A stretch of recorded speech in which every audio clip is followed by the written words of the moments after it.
Nesa finally itangaje igihe amanota y'ibizamini bya leta bisoza umwaka w'amashuri 2026-2027 azasohokera ku bantu bakoze ikizamini cya leta uyu mwaka.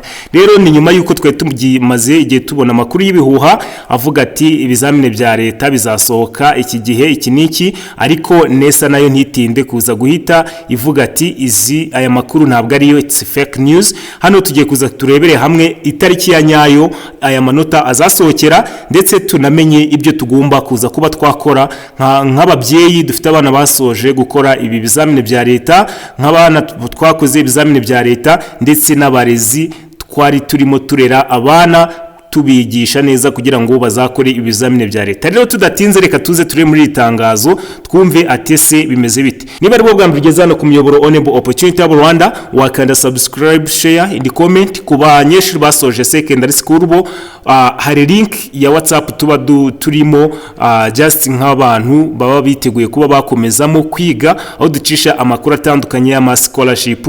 Mwaza kuba mwajoininga kuba byifuza, abatabyifuza namwe muzajya mubonera amakuru hano, asigaye ntimuzajye mutangwa kubona amakuru y'ingenzi.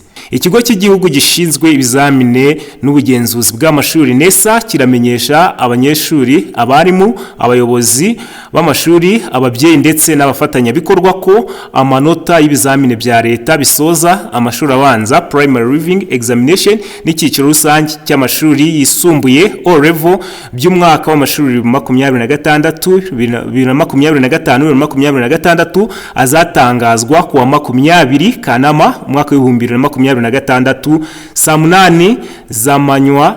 Ubwo hano murabyumvise neza, ndumva ari ejo bundi ku wa 4 muzabe muri ready. Amanota saa 8 rwose azaba arimo atangazwa, tuzabikurikira ku mbuga nkoranyambaga zitandukanye. Reka tuzaze turi benshi turebe uburyo ki bizaba bimeze. Muzakurikira umuhango wo gutangaza aya manota ku rubuga rwa YouTube rwa MINEDUC ndetse n'urwa Nesa.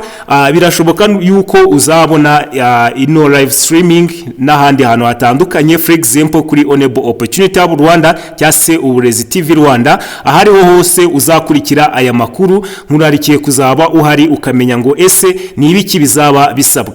Nkuko twagiye tubibona mu myaka yagiye itambuka, babashizeho uburyo bwo kureba amanota bakoresheje SMS ndetse n'uburyo bwa online. Muzabe muhari tubereke uburyo ki aya manota tuzayareba. Ikindi cyane cyane nk'iyo hari nk'abantu baba baragize imbogamizi, ugasanga wenda wakoze ikizamini cya leta ariko ntabwo abashije kwishyura amafaranga y'ishuri yose, icyo gihe iyo urebye amanota ntukuremo result slip yawe nyuma y'igihe runaka, maybe nka nyuma y'umunsi umwe cyangwa ebyiri, bahita bagenda bazifunga, ku buryo kugira uyibone bizagusaba kuba wagira iki, wabanza ukishyura ibyo birarane byose uzaba ufite.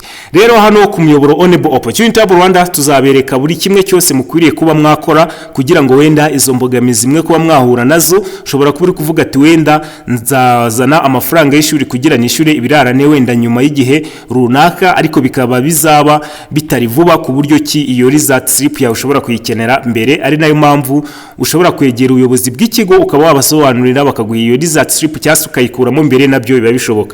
Hano rero ni version ebyiri, urabona yuko ino post yaje iri mu rurimi rw'ikinyarwanda.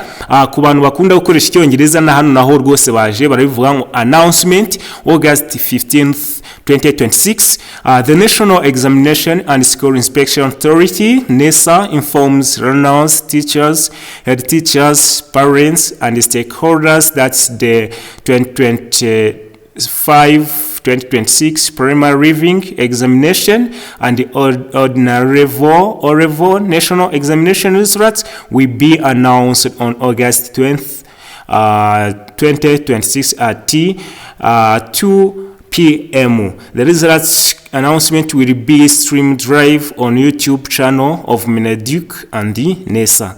Murumva yuko rwose amakuru babashije kuza kuba bayatangaje. Hano urabona yuko wari wayatangaje mbere, yari yavuze yuko amanota azatangazwa ku tariki 18, ariko ni fake news. Amakuru ya nyayo nuko amanota azasohoka ku tariki 20. niba ari bwo bwa mbere ugeze hano ku muyoboro Onebu Opportunity Hub Rwanda, wakanda subscribe, share and comment. Ku banyeshuri basoje secondary school bo hari link ya WhatsApp tuba turimo just nk'abantu baba biteguye kuba bakomezamo kwiga, aho ducisha amakuru atandukanye y'ama scholarship. Mwaza kuba mwajoininga kuba byifuza, abatabyifuza namwe muzajya mubonera amakuru hano, asigaye nimuzajye mutangwa kubona amakuru y'ingenzi. Thank you very much. Thank you for watching my video. Reka twizere yuko subscribe, share byose byarangiye, asigaye tugiye kugenda tubana gatanu ku kandi kuri community ngari ya Onebu Opportunity Hub Rwanda. Nk'ibisanzwe ni Onebu.